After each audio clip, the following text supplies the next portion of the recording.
El reglamento del IVA, que es el impuesto al valor agregado, es el decreto 5/2013 que fue publicado el 5 de enero del 2013. El reglamento, alguien me decía, miren el reglamento, que realmente cuál es la función. Y muchas veces, y en varios casos, es cuando, por ejemplo, al legislador no deja claro algún artículo y viene el reglamento a aclararlo, y también manda las reglas del juego. Y por ende que citamos también aquí el reglamento. Y aquí habla, y aquí les decía, aquí les comentaba yo cuando hablaba del artículo 40, que es bien importante tenerlo presente. Dice artículo 12, centros educativos y universidades. Ya el título dice centros educativos y universidades, no entra otro tipo de organización.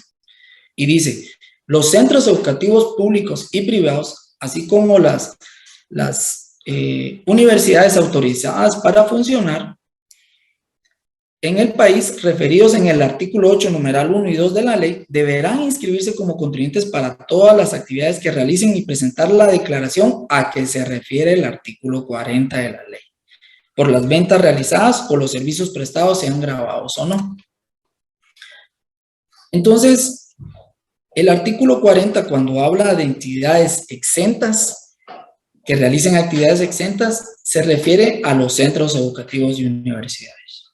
Les quiero compartir que dentro de toda la lectura que he tenido la oportunidad, es de que hace años las universidades privadas, que si no estoy mal son 17 a nivel Guatemala, ellos colocaron un amparo ante la administración tributaria, lo dieron con lugar y ellos no presentan la declaración del IVA hasta el día de hoy.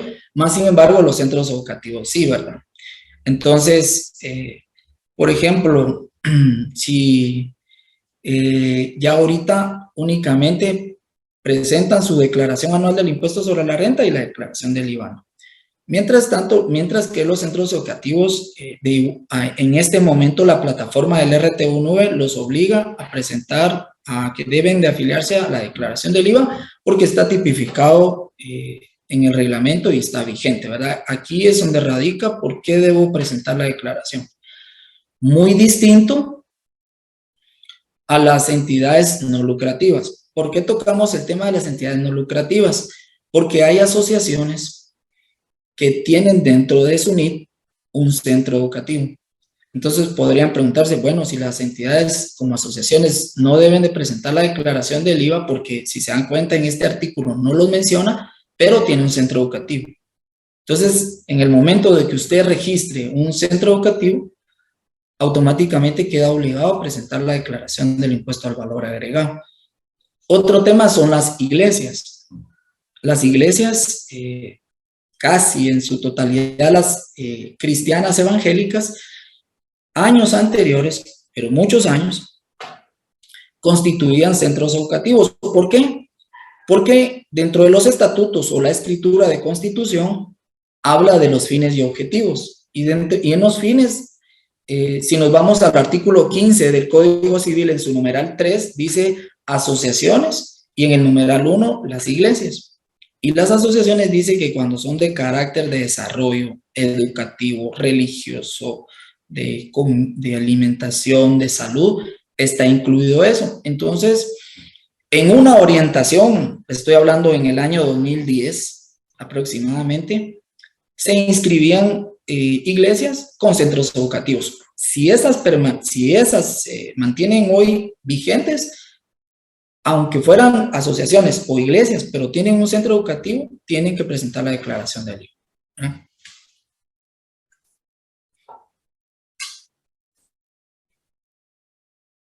El artículo 14 del reglamento, el informe de constancias de exención.